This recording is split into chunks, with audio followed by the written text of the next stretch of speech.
magoado, que isso passe eu espero, que sumam logo as marcas e que eu possa começar do zero.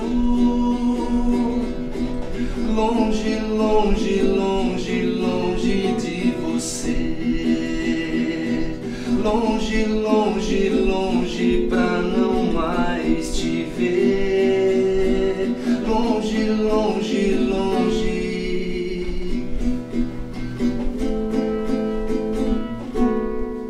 E por aí vai. Memória Brasil tá no ar, mais um programa. Esse é um programa que cabe tudo. Cabem publicitários, cabem escritores, cabem cantores, compositores, fotógrafos e cabem pessoas que fazem tudo isso. O meu convidado de hoje é isso e muito mais. Ele se chama Fernando Ferrari e é bom demais começar o Memória Brasil com música, né? Obrigado pela sua presença, Fernando. Obrigado a você, Thiago, pelo convite, pela participação aqui. Eu vou, acho que, reduzir um pouquinho só o que você falou, porque não é tudo isso. Acho que a versatilidade faz com que a gente jogue em todas as áreas. É tudo isso, né? Sim, é tudo isso sim. Obrigado, mas obrigado, amigo, como sempre, né? Muito bom ter o FF aqui com a gente. Exatamente. Diz uma coisa, eu sei que você começou a enveredar pro lado das letras, seja como letrista, seja como escritor, a partir de uma experiência sua como desenhista. Como foi isso? Uma experiência frustrada, né? Uma frustrante, eu diria. Porque quando me perguntam como eu comecei a escrever, eu costumo falar que sempre as palavras foram entrando no meu ouvido e foram me chamando, aquela história que a gente falou da renúncia, a gente às vezes recebe algum chamado e acaba não indo num primeiro momento. E como eu desde pequeno eu gostava muito de desenhar. E desenhava algumas coisinhas, só que era ridículo, né? Então aí eu percebi que o caminho era só bom na família, porque família é meio suspeito para falar, então eu acho os desenhos bonitos e tal. E aí eu falei, não, mas eu preciso melhorar isso. Então aí eu comecei a fazer meio que uma espécie, entre aspas, de retrato falado, porque ao invés de, se eu quisesse desenhar alguma coisa, eu achava que a descrição daquilo que eu iria desenhar saía melhor do que o próprio desenho. Eu acho que o caminho das palavras já estava traçado aí mais do que o desenho. E aí eu continuo com a parte de desenho hoje, mas para dar continuidade dos meus livros, nas questões que a gente vai conversar aqui, mas longe de mim, como a música diz, o rótulo de desenhista. Como chama essa música? Aproveitar que você pegou o gancho. Essa música se chama Longe. Todas as músicas, eu não sou compositor, eu sou um compositor nas horas de inspiração musical, né? Porque eu tenho essa preocupação com as palavras. E eu tento usar um pouquinho do conhecimento que eu tenho com a música, de alguns instrumentos, para compor, para unir a música e as palavras, a melodia e as palavras. Essa música se chama Longe, é uma das músicas mais recentes que eu fiz, vem no momento de inspiração, das situações que eu passei na vida e a gente passa situações que a gente, como você bem sabe, por ser biógrafo, também escritor, a gente acaba colocando isso no papel para poder até, de alguma forma, expor alguma coisa que você está sentindo que não seja falando. Escrevendo eu acho que eu sou até melhor do que falando, então aí foi saindo essa letra e eu falei, eu acho que dá para fazer alguma coisa, e aí nesse embalo foram mais já de 35 músicas com essa mesma... Em torno de 35 canções. Mais ou menos 35, mas tudo nesse sentido. Não tenho essa pretensão de ser um cantor, eu sou apenas intérprete das minhas próprias músicas que eu faço para passar o tempo. Tem até uma música do Legião Urbana, uma vez, que o Renato Russo falou, se você realmente quiser se divertir, invente suas próprias canções. E aí, baseado na letra dele, eu fui atrás disso. E é um modo de você se expressar, de você entrar em contato com o mundo. E acredito que com você mesmo, principalmente. Sim, exatamente, são as duas formas, porque essa música é totalmente a minha essência, daquilo que eu passei em determinado momento, e não deixa de ser uma música também que pode agradar outras pessoas, então passa uma mensagem, e é exatamente isso. A gente faz para nós mesmos, mas a gente não sabe até onde isso vai tomar uma proporção, onde vai chegar, né? Eu acho que isso tem sempre um potencial, porque quando a gente faz para nós mesmos, nós somos seres humanos e a gente tem sempre pontos de contato com outras pessoas. Né? Acaba fazendo. Quando faz sentido pra gente, a gente compactua de um sistema de códigos que não é só nosso, né? Tá aí no mundo, no inconsciente até coletivo. Exatamente. Sempre chega, e a tua música é muito bonita. Eu agradeço, é como se realmente é isso daí, é um ponto de contato que a gente faz, é a mesma coisa de uma fotografia, por exemplo. Você tem que fotografar, ou escrever, ou cantar, né, compor, primeiro para você, para depois aquilo de repente tornar uma coisa maior, só que a gente nunca sabe, não tem uma receita, né, perfeita. Então, claro. Mas é primeiro para satisfazer o próprio ego, digamos assim, né, ou então para exorcizar alguma coisa que esteja incomodando. E aí por isso que as músicas, quando eu componho, que é nos momentos de inspiração musical, vem de momentos assim, às vezes quando eu tô bravo, às vezes quando eu tô inspirado, romântico, ou então quando eu faço uma crítica, aí elas vêm, mas não tem um tema só, não tem um estilo só, por isso que eu falo, não. Nenhuma fonte, uma motivação única, né? Não, só a vida mesmo. A vida mesmo, que já é riquíssima em temáticas. Exatamente, engraçada, tragicômica e poética. O escritor Humberto Werneck esteve aqui recentemente com a gente e ele falou justamente sobre essa questão do agradar a si mesmo, porque na realidade não existe um público ideal. Você não sabe nunca exatamente por quem você está sendo lido ou escutado. Então a única referência concreta que a gente tem é se a gente mesmo, com o nosso critério de beleza e de qualidade, se satisfaz, né? Por isso que eu acho até engraçado, pegando esse gancho, porque tem muitas as pessoas, os músicos, né, profissionais, eu acho estranho, porque quando alguém fala, eu tive que compor uma música a pedido de alguém, deve ser complicado, né, Thiago, você pensar assim. Fazer por encomenda. Por encomenda, sabe? Mas deve ser um barato também, porque exige da gente outro tipo de conexão com o universo, né? Você está tendo que atender uma exigência externa. Isso é legal, tudo quando tem um obstáculo à frente, a gente tem que tentar tirar proveito, é o que eu faço em tudo.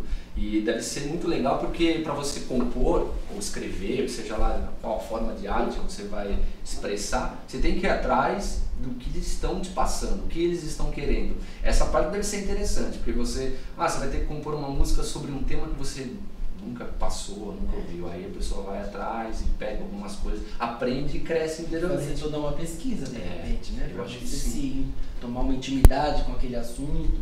Porque é lógico, a gente não sabe tudo e de repente o mundo solicita coisas da gente profissionalmente ou como artista que a gente precisa correr atrás. Aí... Essa tua versatilidade, na sua opinião, no seu modo de se entender, vem de onde? Eu não sei de onde vem.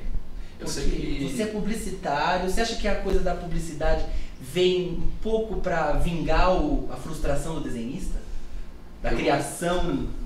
Eu acho que vem a questão da versatilidade, eu acho que é uma coisa que, como a criatividade, ninguém adquire criatividade, a pessoa já nasce criativa, só que com o tempo ela desenvolve ou não, ela tem um potencial ali dentro, internamente, que ela pode potencializar ou não. Então eu acho que eu já nasci com alguma coisinha, porque eu tenho um pouco das raízes musicais do meu avô, que ele era do exército italiano e ele tinha certas regalias por conta disso, que ele era músico. Meus tios da área de música também. Conta um pouco pra gente dessa sua origem musical. Eu vou contar porque a origem musical também responde um pouco a tua pergunta com relação de onde veio isso. Então, a minha família, meu avô falecido agora em 2012, ele era italiano e minha avó francesa, eles se conheceram na época da guerra. Meu avô, antes de conhecer minha avó, era um soldado de guerra, então ele tocava instrumentos na banda interna do exército, tinha até certas regalias por conta disso, porque ele animava todo mundo e tinha um grupo lá. Então essa raiz acho que vem do DNA, né? E aí eles se conheceram na época da guerra, da Segunda Guerra Mundial, vieram para o Brasil e eles construíram aqui uma família, minha mãe e meus 2 tios. E aí meu tio também, como tocava e toca até hoje, tem um tio meu mais velho que ele acompanha o pessoal da Jovem Guarda, programas, festivais da Record, então acho que tem por aí, mas eu nunca fui atrás, isso que é engraçado disso. Entendi. Não por falta de interesse, mas a coisa já estava em mim e aí foi potencializando. Nunca pensou em se profissionalizar como músico, fazer uma faculdade? Não, talvez seja eu acredito que você ser versátil, até uma vez eu gosto muito, eu pego muitas frases assim, de coisas que ficam sem querer. Uma vez eu li o final, a contracapa de um livro de algoritmo, de lógica, quando eu estudava um pouquinho disso, assim, de programação. Né? Uma das vertentes, das muitas. E aquele livro grande, aquele calhamaço, aquele monte de páginas lá, o que me serviu, por incrível que pareça, foi a frase que estava na contracapa, que dizia mais ou menos assim: eu acho que é melhor você saber um pouquinho de tudo do que tudo sobre alguma coisa. Ou seja, alguma coisa sobre tudo do que tudo sobre alguma coisa. Ter a variedade, um olhar panorâmico. Eu acho que para entendimento da vida, entendimento do cotidiano, de onde estamos, para onde iremos, sabe aquela questão filosófica, acho que isso é importante. Porém, não ter um foco também é meio complicado. Porque aí você nunca é especialista em alguma coisa. Eu dou valor a isso. Só que a gente tem sempre que ter o equilíbrio, né? Por isso é que a gente tem que respeitar os dois lados. Aquele que é totalmente versátil, aquele que é focado e não querer impor nada. Tem que respeitar o que as pessoas são. Mas eu acho que independente da versatilidade ou da abrangência que o olhar de alguém tenha sobre a vida ou sobre as suas linguagens artísticas, no seu caso, é quase que inevitável você ter um ponto de predileção que te leve a se especializar de alguma maneira aqui ou ali, por mais amplo que seja o seu olhar. Sim. É o caso das palavras, por exemplo. Como eu falei, das frases de livros que vieram até mim, que chegaram, às vezes uma frase ou uma palavra de alguém que significa, às vezes um papo se resume a uma frase. As palavras, o significado delas, o uso correto delas, não estou dizendo nem a parte gramatical, mas a questão mesmo da colocação em determinado momento. Eu acho que é o sentido de um texto, a contextualização, exatamente. E a interpretação que a gente dá também para cada frase. Do que a gente recebe, do que a gente lê. Isso, como você falou, é um ponto, por exemplo, para mim, é o principal. O foco seriam as palavras. Agora, a maneira como eu vou usá-las, aí é que depende. Às vezes é musicalmente, às vezes é um texto, às vezes é falando. Então, como você bem colocou, o foco existe, são as palavras. Agora, a maneira como elas podem ser trabalhadas, aí eu acredito que seja infinito. E você conseguiu uma intersecção muito interessante entre essa sua paixão e esse seu foco pelas palavras, nas palavras, e a tua relação musical com os teus ascendentes, porque você fez um primeiro trabalho que na realidade conta a saga familiar desde o teu avô, com essa história toda da Segunda Guerra, que virou um livro. Fala um pouco pra gente e a gente vai mostrar esse livro agora. Esse livro chama Uma Árvore, 3 Filhos e um Livro.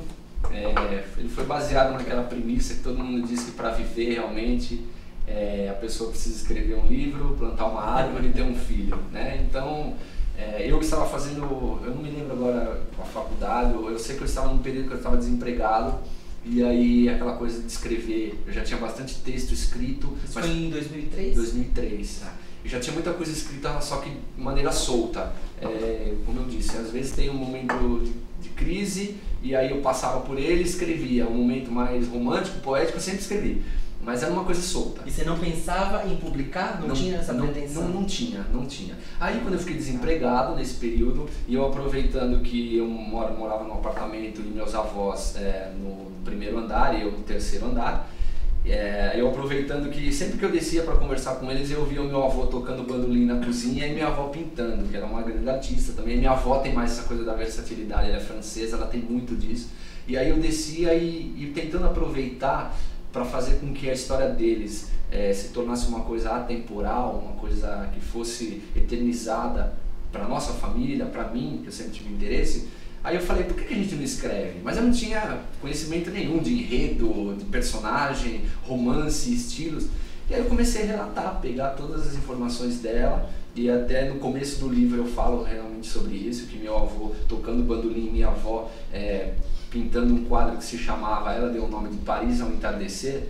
Então eu comecei a entrar naquela história, foi uma espécie de regressão num tempo que eu não vivi, mas que eu fui resgatando todas as memórias que eu nasci, e aí as histórias que eu nasci ouvindo. Você descobriu coisas a seu próprio respeito a partir dessas pessoas? Eu acho que sim, dei mais valor, eu sempre dei muito valor, mas quando você é mais jovem, você não é que você, não quero saber disso, não. Mas aquilo acaba passando de uma forma que é efêmera, você aprende e vai embora, só. O foco da vida está em outras coisas. Só que nesse momento, quando eu comecei a escrever, aí você falou, eu comecei a dar mais valor às questões que a gente passa. Eles passaram, por exemplo, vamos pegar um exemplo pequeno, uma guerra. Apesar de uma guerra ser uma coisa muito terrível, mas baseado no que a gente vê hoje em dia, e que minha avó mesmo antigamente já falava, no momento de guerra, as pessoas eram mais solidárias, eram melhores do que a gente de repente vê hoje, que não é uma guerra declarada. Porque eventualmente pode até parecer uma contradição, Total. mas é incrível. As pessoas às vezes até podem estar pensando, mas você está falando uma besteira, mas não é, você pode perceber. Pessoas que passaram, por exemplo, no caso de uma ditadura, muitas reclamam, só que havia uma disciplina, havia um respeito, havia toda uma coisa envolvida que independe... Acho que até pelo contraste, né? Quando você tem muito um lado, o outro se realça. Exatamente, né? A flora vem à tona, então é dessas... Necessidade, né? Necessidade de sobrevivência, necessidade de perceber que todo mundo é igual. Foi isso que eu comecei quando eu fui atrás da história deles, e é uma coisa que eu já tinha na minha raiz, como eu falei, eu não precisei sentar com ela para saber da história, eu fui pegando a história, juntando aquilo, montando o enredo, isso de uma forma bem intuitiva, assim, não foi uma coisa que eu peguei em livros, fui, como é que escreve, assim, eu sou um escritor, posso dizer que eu leio pouco, eu não leio tanto quanto eu acho que deveria, eu leio bastante, mas eu acho que eu vejo muita gente, escritores, assim, que o pessoal fala, para você escrever bem, você precisa ler bastante, concordo. Mas aí eu fui indo por esse lado, relatando a história deles, e aí chegou um momento que eu terminei a história. Eu peguei um paralelo entre a história da minha avó, a história do meu avô, vivendo as infâncias deles, no momento que eles se encontraram na época da guerra, praticamente inimigos, porque ele é italiano e ela francesa, foi declarada a guerra, aquela coisa. E aí, até chegar nos dias de hoje... Isso é uma saga linda mesmo. É uma história de muitas famílias no Brasil. Exatamente, como a gente tem amigas aqui que a gente estava conversando um pouquinho antes, com relação a isso. Tem muita história parecida com esta, só que a diferença está aí. Maneira não, mas a pessoa que se propõe a isso. E até com relação às palavras, é uma coisa que eu escrevo na contracapa do livro, que é uma homenagem da forma devida, uma forma feita em vida.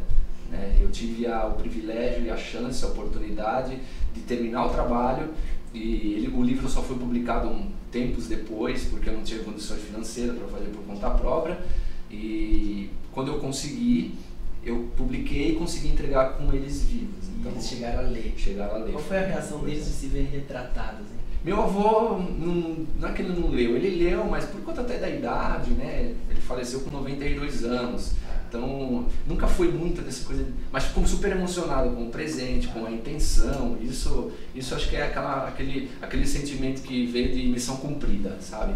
E minha avó adorou, ela é como eu falei, ela é uma amante da arte, qualquer tipo de arte.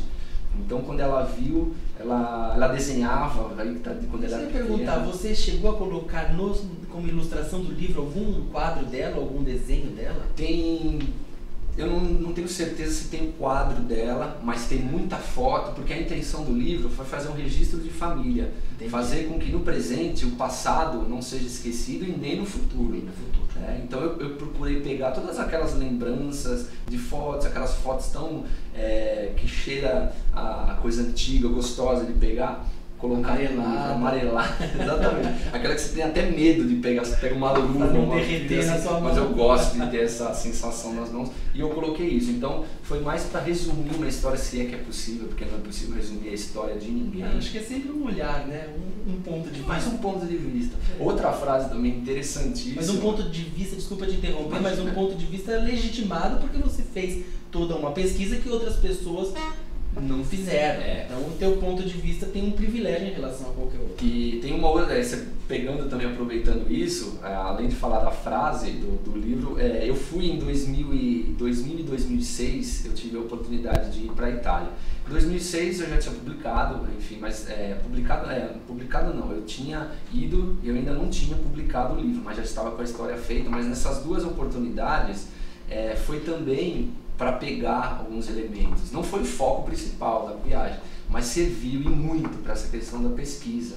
de sentir o local onde eu ia falar, né, onde eu falei, para tentar acertar. Foi um trabalho de se ambientar, de sentir essa energia, né? De me conectar mesmo com uma coisa que é aquela história que a gente, todo mundo que é desse segmento ou já fez algo parecido, sente. É uma conexão que você não sabe de onde vem, mas você sente, é difícil explicar. E quando você vai atrás de determinada coisa, você como biógrafo, é assim, eu acredito também. Quando tem um sentimento te chamando, quando você chega, faz, realiza, aí parece que tira um peso das costas. É um chamado. E parece que alguém bate no teu ombro e fala assim, ó, valeu, vai pro próximo. Eu tenho muito essa necessidade mesmo, de estar nos lugares por onde passaram as pessoas que eu estou entrevistando e escrevendo a respeito.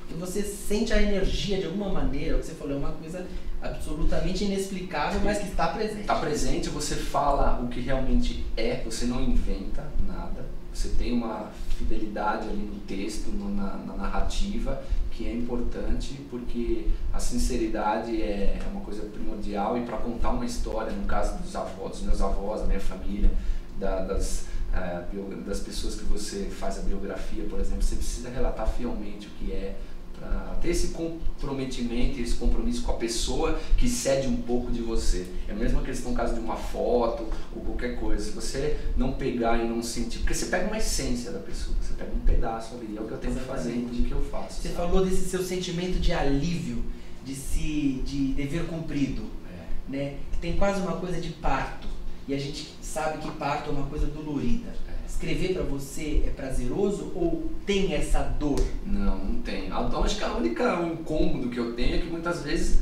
você tem que acordar no meio da noite para escrever alguma coisa, ou você está num bate-papo, você tem que pegar hoje em dia o celular e escrever uma ideia para depois você desenvolver mais tarde. Doloroso não é sofrido, de forma alguma é sofrida, mas é um pouco complicado porque às vezes a gente, quanto mais eu escrevo, eu percebo que tem muitas ideias, obviamente, que é nossa, mas muitas vezes a gente é usado apenas como um instrumento. Uma ferramenta. Uma ferramenta de alguém que quer dizer alguma coisa, de alguma força. Não sei bem explicar isso, mas aí entra um pouco essa parte não é um sofrimento, digamos, não, essa palavra, claro, é para definir assim, mas é uma coisa que incomoda um pouco. Mas é muito legal quando você escreve, quando você coloca, quando você passa, quando a pessoa vê a reação da minha avó, dos familiares. É uma coisa que você tinha mesmo que realizar. Tinha que realizar. Você é religioso? Eu tenho religiosidade, eu não sou religioso.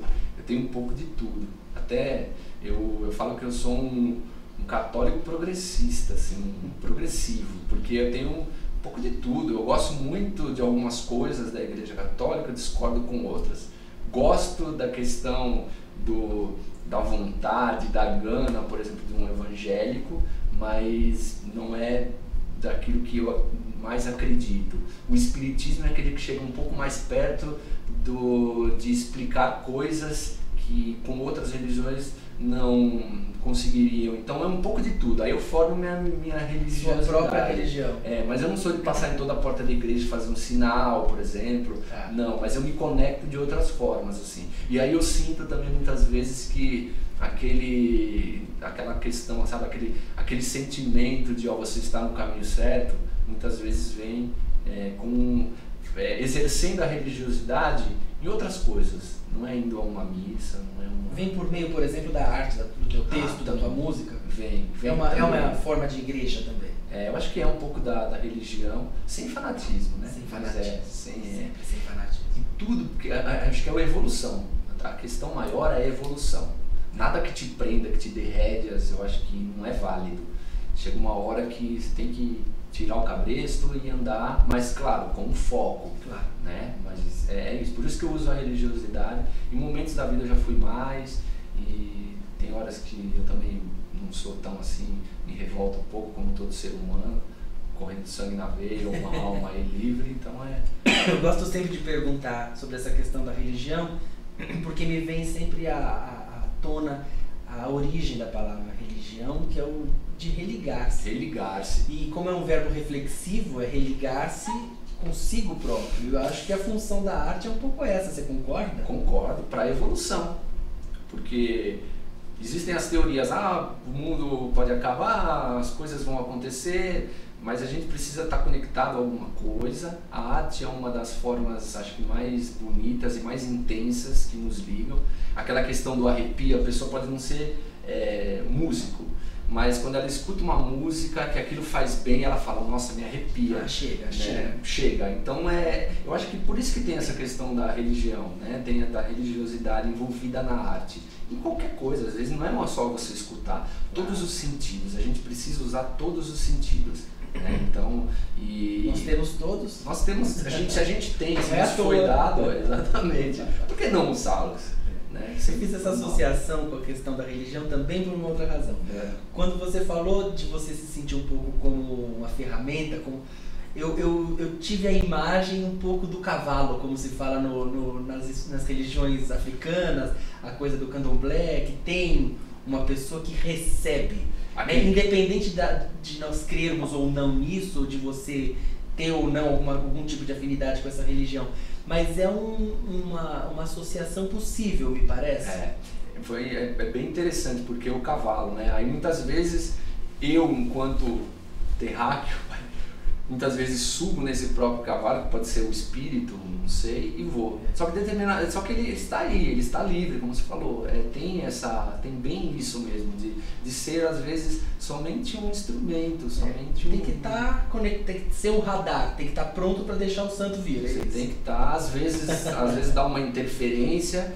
Só que aí a antena resolve funcionar nos horários mais impróprios, mas você não pode deixar passar. É o que eu digo. Muitas vezes falam, o que é uma boa ideia? Uma boa ideia é ela colocada em prática, porque do resto é apenas uma ideia, ou eu tive uma ideia, põe em prática então, execute. Mas no caso dos seus livros, uma boa ideia não precisa sair do papel. Exatamente, para dar certo não precisa sair do papel. Quando você faz um livro físico, hoje em dia mais, né, não é que hoje em dia tem a tendência de querer digitalizar tudo, só que a essência maior está no papel, tá?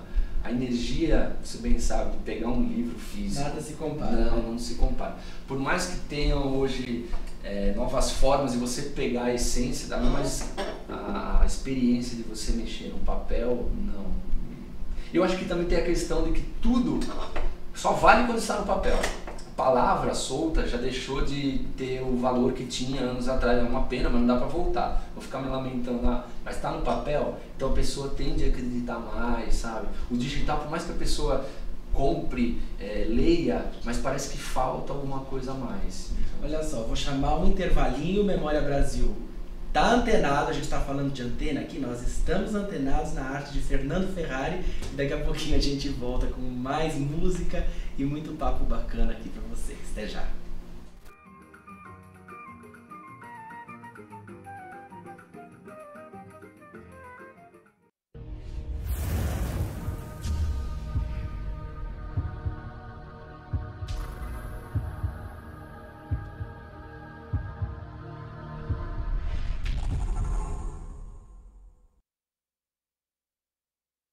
Ninguém fala que algo é complicadamente perfeito. O perfeito é simplesmente perfeito. Um simples sorriso pode ser simplesmente tudo. Uma simples segunda-feira pode ser simplesmente encantadora. Um simples almoço pode ser simplesmente a sua grande oportunidade. Tão simples quanto isso. Simplesmente McDonald's.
Minha esperança perdida veio pra afogar.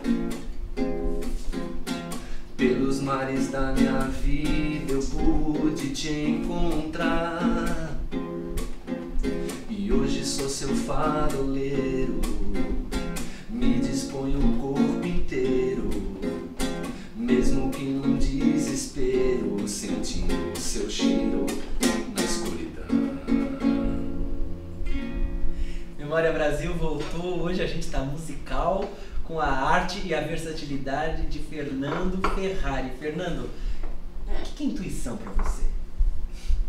Intuição é algo inefável, é algo que não se explica, se sente, mas eu tenho uma outra definição também do que é. É quando todos os sentidos trabalham em função de um só, que é a intuição, eu acho. É uma conexão dos sentidos, daqueles que a gente já conhece, dos 5, e aí eles te ligam para esse momento que você recebe. Aspira tudo. Eu acho que é isso. A gente é um pouco aspirador. Somos, necessário inclusive, até para poder se alimentar. Radar, aspirador, hoje a gente está cheio das metáforas. Eu não sei se falta mais isso nas pessoas para tentar entender, porque tem muita gente que passa por aí e não sabe o que será. Por outro lado também, desculpa o termo, mas a ignorância muitas vezes é uma bênção, porque você acaba não prestando muita atenção naquilo, aí você vive melhor, sabe? Desencanado, vai, não tem muitas preocupações. Só que eu não gosto assim, eu prefiro até ficar estressado, mas que o capte tudo, uma esponja, não é mais uma metáfora, uma esponja. Mas então não é tão bênção assim essa ignorância, porque você não prefere ela. Pois é, não, é verdade. É uma colocação assim, para muitas pessoas, muitas vezes pelo tipo de vida que levam, muita preocupação a mais, então não é bom. Então é melhor que seja, que não enxergue muitas coisas e continue vivendo. Cada um em seu degrau da evolução, com a sua religião, que vá conectar ao maior para continuar a vida, que seus valores de vida. Como é que você vê a cena musical contemporânea? Como você vê essa produção dos novos compositores? Como eu falei, eu tenho algumas músicas já registradas, feitas, algumas eu acho legais, outras eu acho ruins. Hoje parece que a questão palavra na música, ela não está sendo muito levada a sério. Hoje não importa mais o ritmo, estou dizendo o que eu vejo.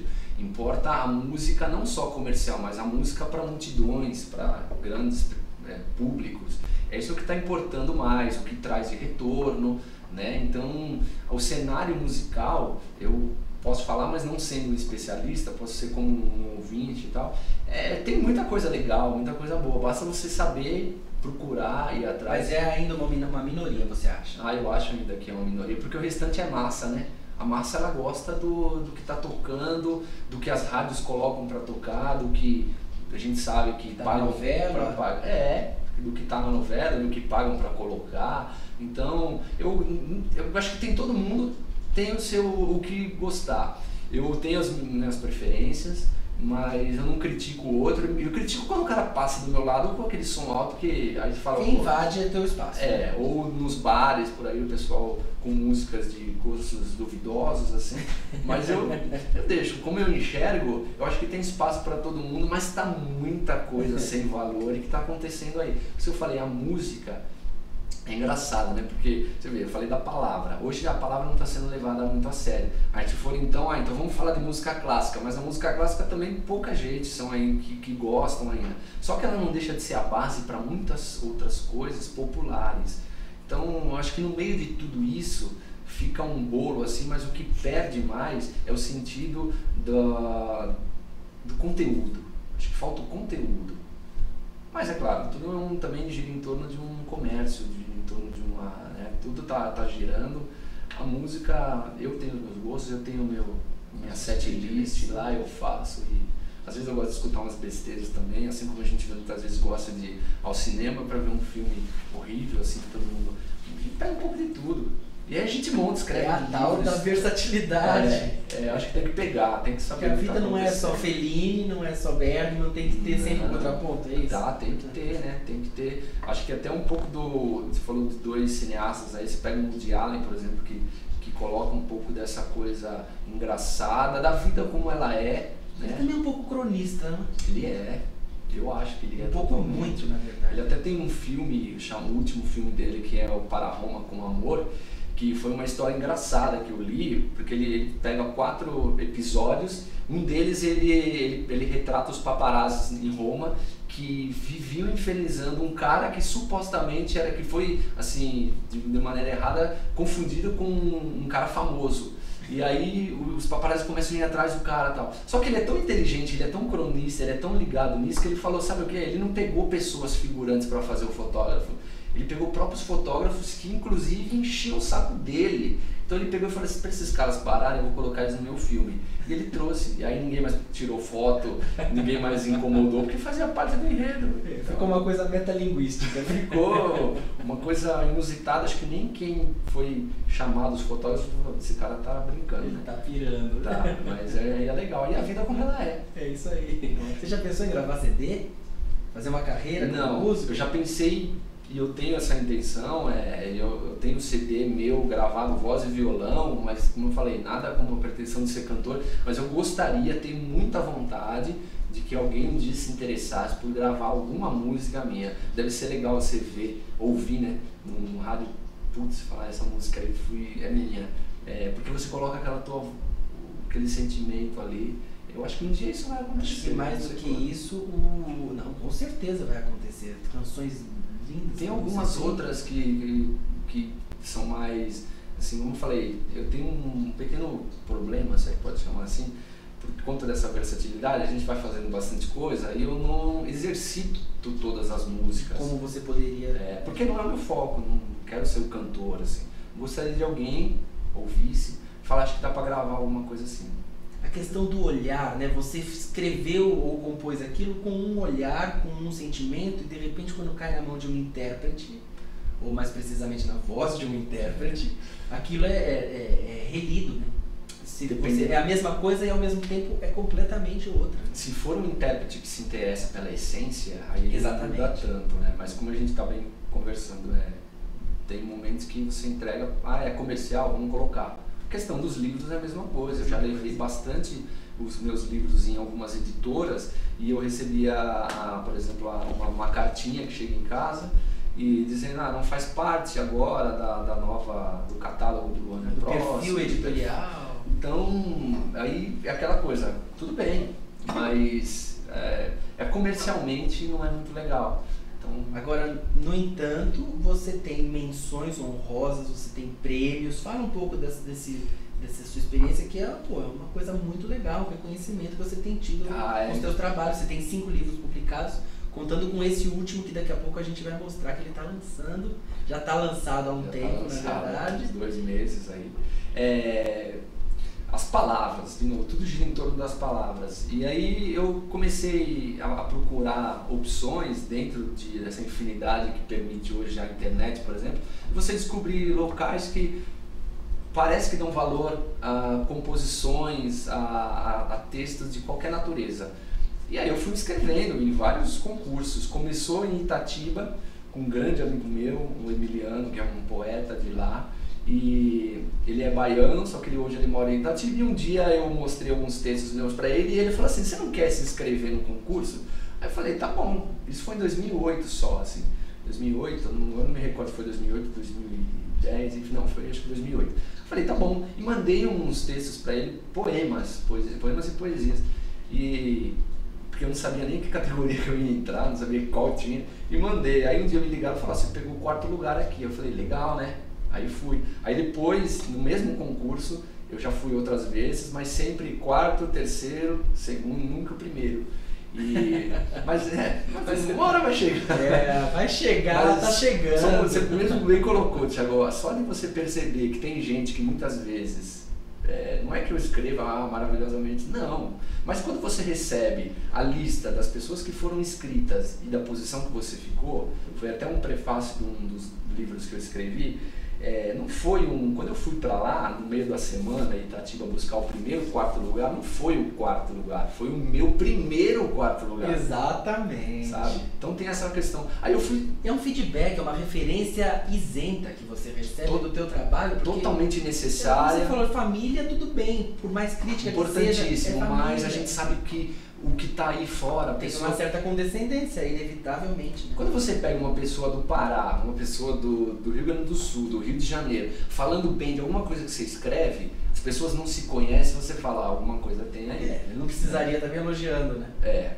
Quando você falou do concurso de literário de fora, eu me inscrevi em um prêmio Agostinho, que tem em Portugal, no próprio da Itália, e aí esses eu recebi a menção honrosa, mas você vê a quantidade de gente, para você não ficar selecionado ali entre os 10, não é de ficar triste, você foi, por exemplo, 11º, 12º, você já está na menção honrosa. Vitorioso. Eu acho, para mim... Isso para mim é vitória. Para a evolução, eu acho. Em Piracicaba, um tempo atrás, eu mandei sem pretensão nenhuma, acho que era crônica, eu não lembro agora o que foi, qual tipo também, eu tenho tudo guardado, registrado, até para montar um histórico. Eu fiquei em 3º, em 4º, aliás. E aí as pessoas comemorando primeiro, segundo, terceiro, e eu também comemorei o meu 4º. Claro. Você falou, feedback. O que eles estão falando? Sabe? E o mais engraçado é que às vezes um texto que eu não dou nada pra ele. É engraçado. Acontece muito. Acontece muito. Textos que você não tem a menor pretensão de que aquilo seja algo relevante, de repente as pessoas se antenam de uma maneira. A única coisa que eu não gostaria que acontecesse, era que depois de partido dessa para melhor, todas as pessoas, elas, como eu falei na homenagem dos meus avós, eu fiz em vida.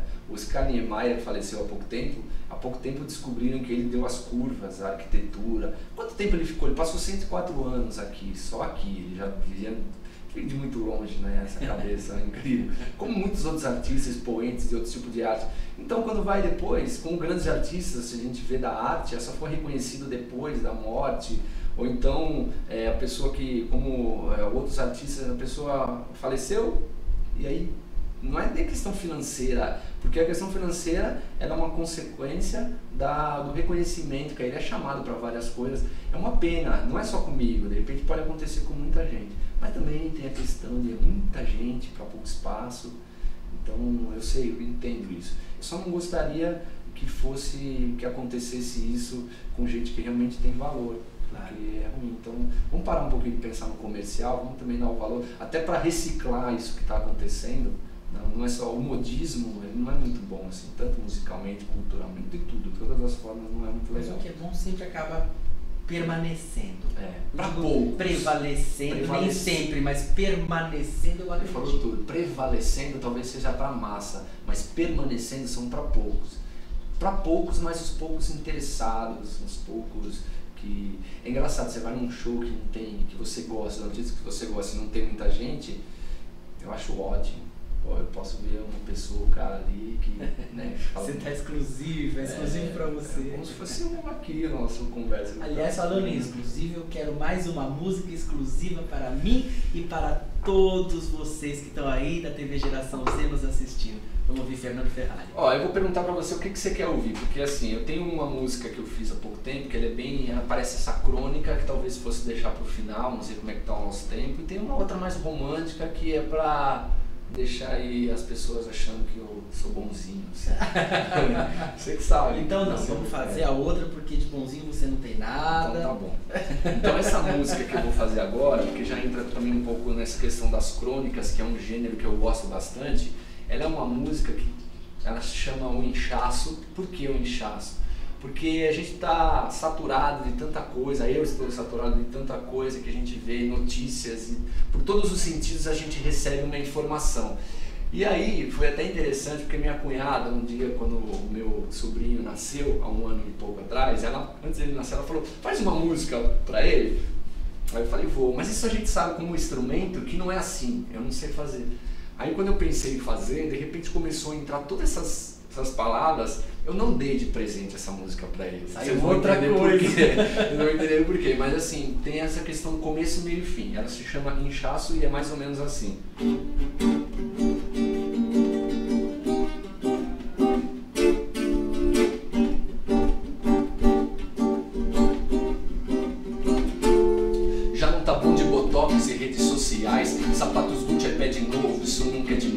o cabelo dos justos, a peruca da Dilma, o bigodão do Sarney, um flanelinha guardando os pneus do Ronaldo, o retrato de Dorian Gray. Acho que eu vou vomitar.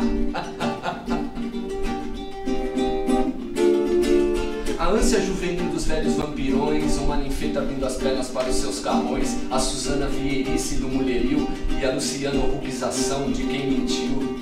Isso já vem lá de trás, isso não para jamais. A bola da vez é o moicano do Neymar, os comprimidos no mar e como apagaram o popstar e um silicone explodiu. Schwarzenegger se espantou quando tudo caiu como uma bomba no seu espelho, sua aparência, a decadência. É o adesivo no automóvel da família feliz, o telemarketing empurrando o que você nunca quis, um corte na madeira ilegal. A greve de hoje, amanhã tá normal, como sempre, e a condução já subiu. E para o trânsito, empurra por uma ponte que partiu. É o estádio lotado, é a mulher que vai embora, a roupa que não tá entrando, é o xixi que cai fora, é o funk, é o fiuk, é o forró, parangolé, a dor de dente de noite, um trem lotado na sé, tanta coisa chegando pra me sufocar, é o domingo passando e você lá no sofá, é um inchaço, uma cachuva que desceu pros bagos. São nossas leis, tantas mentiras, sujeira pra todo lado, parceiro, e nós estamos na mira. É o videogame GTA que seu filho comprou, o computador são nossas filhas que a ciência matou. A ignorância, as drogas, tem muito lixo espalhado. Os caça-níqueis, os celulares, velhos em todo farol. Não tem o troco, frieza humana, você fugindo do sol. É um trabalho com baixo salário, o puxa-saco ordenado aumentou. E pro injustiçado, o esforçado, pra esse a porta fechou há mais de 1 ano e meio. É uma letra pensada que não serve pra nada, a molecada na escola particular, com um belo nome, uma bela fachada, mas um livro errado que os obriga a passar, um preconceito, uma nação, a TPM pra elas, a salvação dos irmãos.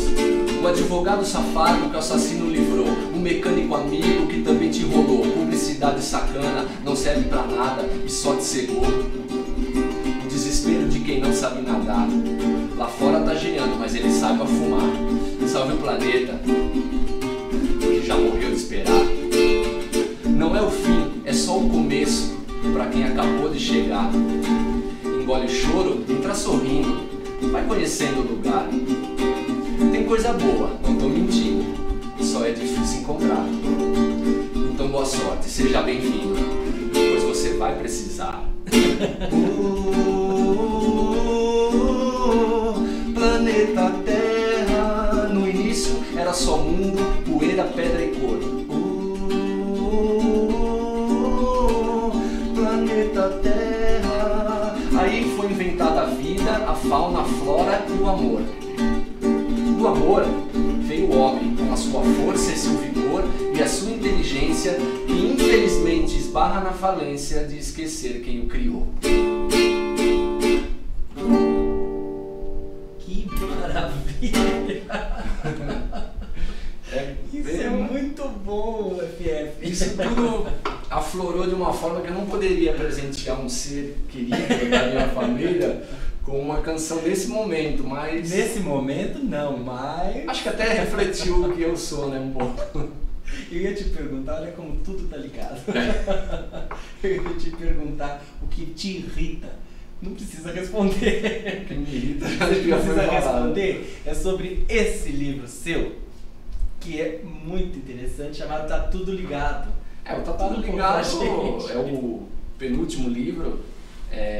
Veio aí dessa minha experiência assim, com as palavras, desde quando eu vi que eu não sabia desenhar. E aí eu fui escrevendo coisas, vários textos de vários estilos, e aí chegou uma hora que eu falei, eu vou fazer um livro. Eu já tinha lançado outros 3, e eu falei, eu preciso fazer agora uma coletânea dos meus textos para ficar para quem quiser se interessar um dia pela minha história, ou ver aquilo que eu pensei, é um pouquinho, é um HD externo, digamos assim, meu aí. Aí eu coloquei alguns textos e o interessante é que eu sempre tento personalizar as coisas.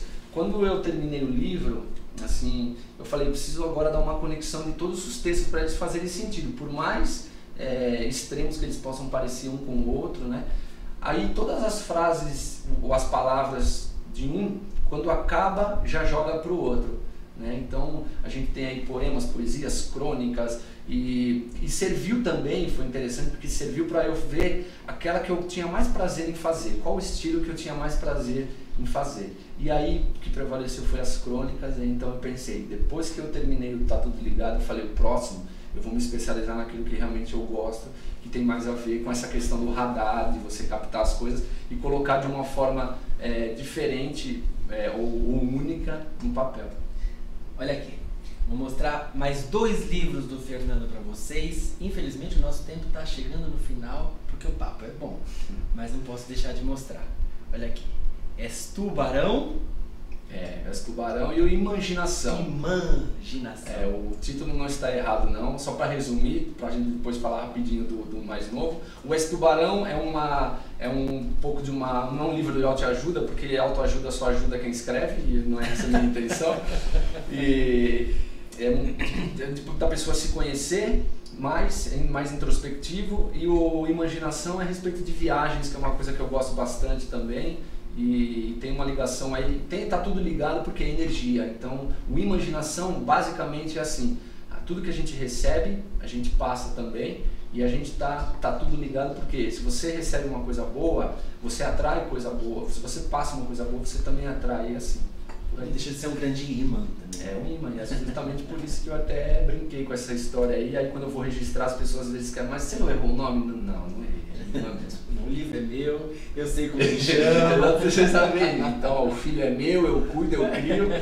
Eu dou o nome que eu quiser. E não está errado, porque eu fiz pensado. O último livro do FF, o nosso Fernando Ferrari, se chama Testículos. Só que é com X. É com X. Aí está o X da questão. Aí está o X da questão. E a contracapa traz um subtítulo muito interessante, que é o lado gozado das coisas que enchem o saco. É um livro de crônicas. Fala pra gente um pouquinho. O título, a capa, a contracapa, eu acho que tem muito a ver com a intenção do livro. Hoje em dia ninguém quer mais nada...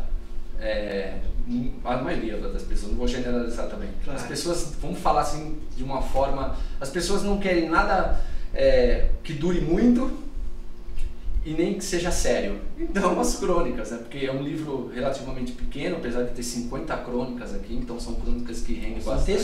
São testículos, não tão pequenos assim, mas é o que eu falei, hoje em dia ninguém quer mais nada sério, nem os textos, então eu falei, eu vou fazer alguma coisa relacionada às situações que acontecem na vida de qualquer ser humano, só que de uma forma mais engraçada, que dê prazer a pessoa não só ler, mas também viver aquela determinada situação e falar, putz, eu não vou ficar pensando, e agora, o que eu faço?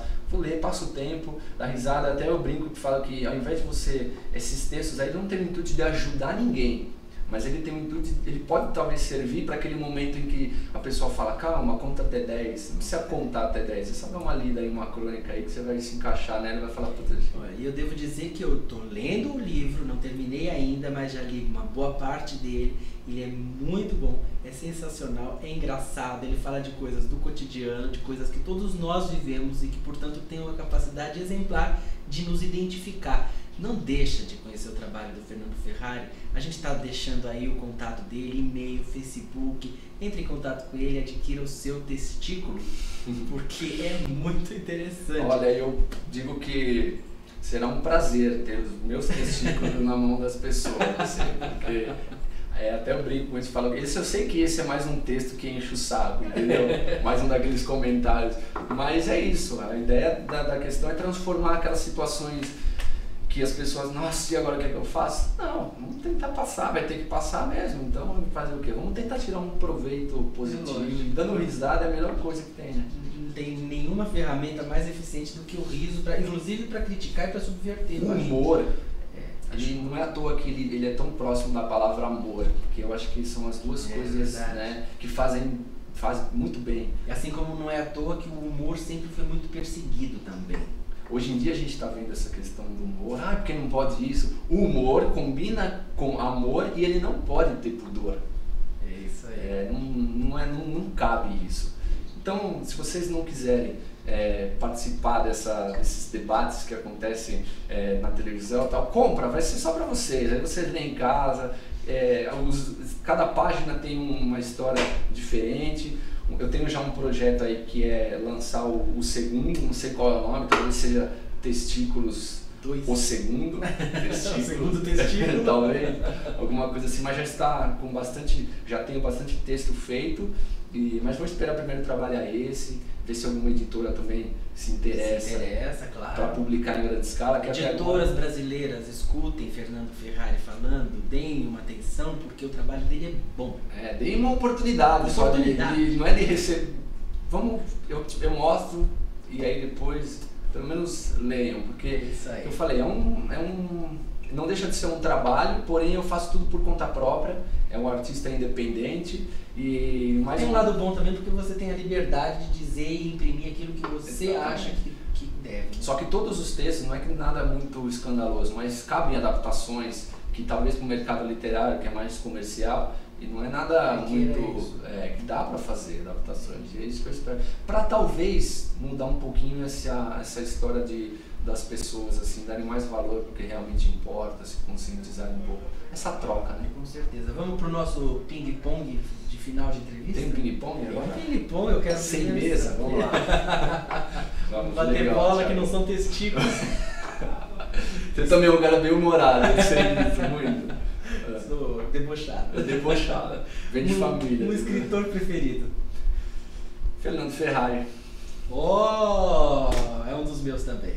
Bom, obrigado. Coincidência. Mas fora isso, por exemplo, Luiz Fernando Veríssimo, que tem uma coisa, um quê aí que é de inspiração. Mas eu tenho que fazer propaganda de mim, né? É isso aí.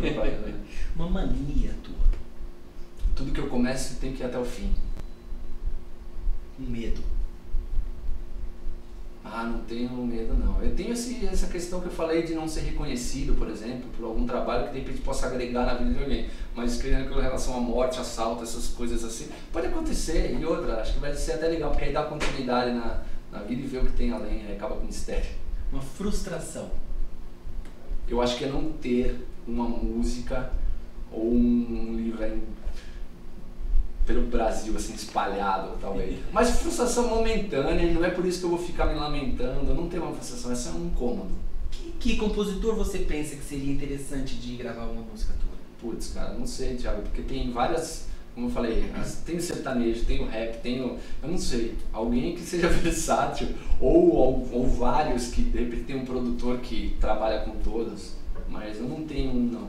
A falta de foco talvez seja ruim, né? Até pra isso. E uma música preferida? Fera Ferida. Com quem? Com a música cantada por quem? É com a Gal, né? É Betânia. Betânia, desculpa, olha, fazendo confusão. Podia ser com o Roberto, podia ser com outra pessoa. Não, mas a Betânia, eu também gosto mais pela intensidade da coisa, sabe? Eu sou suspeito porque eu sou fanático. E olha que engraçado, eu falo dessa música porque é uma música, eu não sei tocá-la, mas desde a primeira vez que eu escutei falar da música e ouvi, achei muito legal. Quando eu comecei o meu namoro, uma coisa que te marcou, né? Ganhei um CD com essa música, uma das coisas que mais... Então já vem, não é que eu estou falando isso não de longa data, mas o mais interessante que está tudo ligado é que é Fera Ferida, FF, e eu, Fernando Ferrari. Eu juro, por qualquer tipo de entidade religiosa em mim, que não é para fazer uma associação. A letra é perfeita. Acho que relata um pouco. FF, para vocês foi muito bom, infelizmente acabou, mas ele volta para bater mais papo com a gente, trocar mais figurinha e mostrar os novos livros que estão no forno e logo mais vão sair. Fernando, Thiago, obrigado, meu bem. Obrigado a você. Tudo de bom para você. Pela oportunidade. Imagina, e logo mais a gente está de volta. pelo carisma, pela educação, por tudo, pela recepção e por tudo aquilo que não vai ser falado aqui, mas é sentido. Você merece. Obrigado. Até semana que vem, o Memória Brasil fica por aqui. Tchau, tchau.